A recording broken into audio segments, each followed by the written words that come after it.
Xerath is one of the most oldest and simplest champions in the game. Since Season 2, this champion's kit has had a whole revamp without any real differences within his purpose or his champion identity. From a battle mage tank to a long-range ability power sniper, Xerath is easy to pick up, safe to play from a distance, and widely considered one of the most fun mid laners or support in the game. As the years have gone on, despite the fact that the newer, significantly more complex mid laners have entered into the game, Xerath still remains a staple in just about every single meta. Today, we talk to the #1 Xerath in North America, how he was able to hit 1k LP on such a simple champion, and how he practices aggression on the safest mid laner in the game. My name is Chris, also known as Hot Eboy Xerath.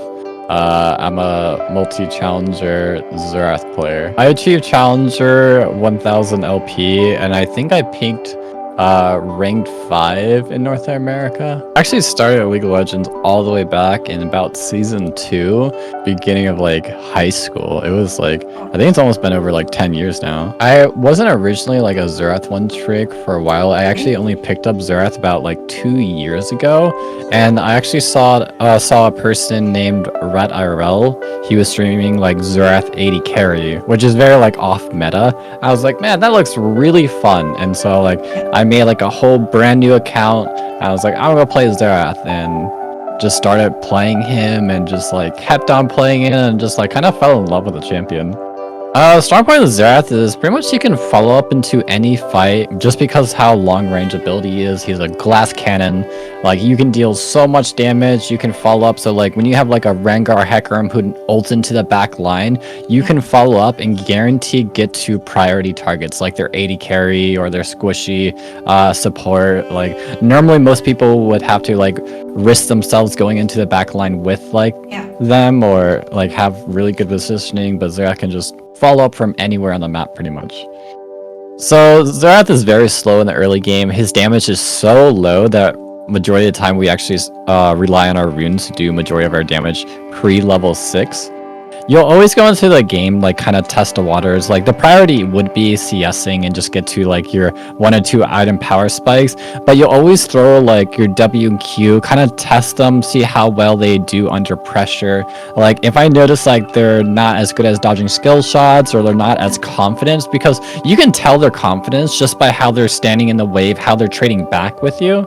And like depending on how they react to the first couple skill shots, stuff like that, I'll tend to pressure more or less depending on how they react. Hot Eboy Xerath knows that his champion is weak early on in the game, and that's why he mastered his complete early game so that he can hit level 6 and start impacting the game.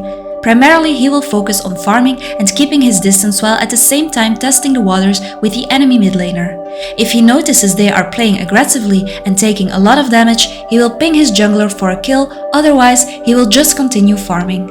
Xerath's ability kit makes it possible to kill minions from almost the longest distance in the game, making him easy to scale when playing safe. But what if he is facing high mobility assassins? Yeah, it's actually like, that's a really good question, because like people tend to be like, oh, how do you deal with like Akali, Zed, Fizz, like stuff like that. But a lot of times, especially in higher elo, like it's not even like you don't 1v1 that often. Like yes, you can trade with your lane opponent, and yes, they can be annoying when they dive onto you, but a lot of it just comes down to team play, where like I just like follow up with my team. I just go for priority targets. I just kill their squishy support, their 80 carry, and a lot of times like majority of games I almost never 1v1. It's always 2v2, 3v3, 5v5s, and it just is never like these 1v1 scuffles. Like you're never a side lane, stuff like that. Top 2 hardest matchups is probably LeBlanc and Akshan. Just for LeBlanc, especially in like high challenger LeBlanc players, you almost just can't even lane properly. Like your entire goal when you're facing LeBlanc is to literally just survive laning phase. Like if you can make it to 6, you've done your job. But normally versus like Bob Quinn is like one of the best LeBlanc players in the world. Facing against his LeBlanc it feels almost impossible to even like be in lane versus him. And it's kind of like the same thing versus Akshan, where his early game damage is just so high and he has so much pushing power, it's so hard to even stay in lane alive and even just be safe to farm. So those 2 are definitely probably the hardest ones. You can just like go even in lane and just try to farm, but the second you hit 6, like I try to force plays bottom. Like you tell your bot lane like I'm in rangeless ulti, and you like And a lot of Xerath players, like, oh, they try to save their ulti for kills and stuff like that, or when like people are really low. I normally rotate to like bottom or top, where like if they have good amount CC, I'll tell them go in and I'll instantly ulti. Even if they're at full health or at 70% health, I'll instantly ulti and just get them low so my laners can get the kill. Hot Eboy Xerath doesn't need to roam all the way to bot to have an impact. With Xerath's ultimate ability, he is able to shoot from a really long distance. Hot Eboy Xerath instantly abuses his ultimate at level 6. As soon as he dinks, he will check with his teammates where he can apply the most pressure. He will get in position and start barraging the enemy players with his ultimate so that his teammates can either clean up or occasionally take the kills himself. Mid game is definitely the strongest point of Xerath. Our second to third item power spike with Rylez to death cap. Like the second you hit those items, you can almost just land every single one of your ultimates. And of course with Xerath is every time you land an ultimate, it increases the damage of your next ulti by like 5%. If you can land every single ulti on the AD carry or the enchanter support, you can 100-2-0 them every single time. As soon as the game transitions into mid-game and Hot Eboy Xerath got his double item power spike, he will start engaging on the enemy support or ADC, even if there are no teammates around, as he can simply 100-0 them when he hits all his ultimate shots, making team fights a lot easier when the enemy ADC is already dead or has to reset. Teamfight is following up on a dive, whichever target your team's focusing, and like normally like your jungler is probably going to go for the support or AD carry. Your job is to hit those people with your ultimate. Besides that, it's just poking before the team fight, trying to get as much early damage before the fight even like starts. But ulting the AD carry is probably like the primary goal of Xerath. Hot Eboy Xerath is known to start snowballing and get ahead with Xerath. Now, most lower elo Xerath players can get ahead as well with their ultimate being the main cause, but as soon as they got a bounty they end up dying. Now, that's where the difference comes with Hot Eboy Xerath, who calculates every move from his positioning to his poke and his ultimate, as it can determine the flow of the game heavily. So the biggest difference between even just saying like Diamond compared to like Grandmaster and Challenger is knowing how to get a lead, but also keeping your lead. There's so many times where like I can lose in terms of like a 1v1 fight to a Diamond player because their micro skill, like their how they fight you, like you can lose it to a Diamond player.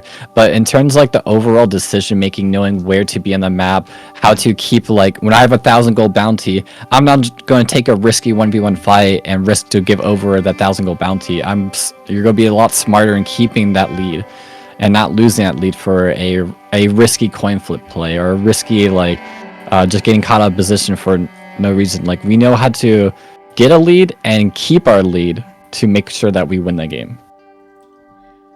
Amongst his fellow Challenger rated players, he never gets called out for being a scripter, but as soon as he hit the lower tiers with one of his Smurf accounts, he takes it as an achievement. But if I were to say if I'm just like having a fun day where I'm just playing in Diamond for fun, and I'm playing on like a random named account, like you do get called scripter here and there. I feel like that's just a badge of honor for every Xerath player. Like if someone's called you a scripter, that just means like holy crap, your skill shots are like too good. Since the new season has started, League seems more toxic than ever before. Here is Hot Eboy Xerath, his take on the current state and how to prioritize on Xerath so that you can achieve a higher rank in League of Legends. Nowadays, League of Legends, people get too serious about the game. Have fun with it. Like at the end of the day, it is a game, but like I'm not saying that like you shouldn't work hard and try to improve yourself, because you should, but like you should have fun while you try to improve yourself. Yeah. To any aspiring Xerath players, like prioritize CSing. Don't use your abilities to try to harass when like the enemy minions are low. Like make sure you get that CS before you go and harass your lane opponent, because you're gonna set yourself farther behind not getting that CS. If you want to see him live in action, you can check out his socials in the description.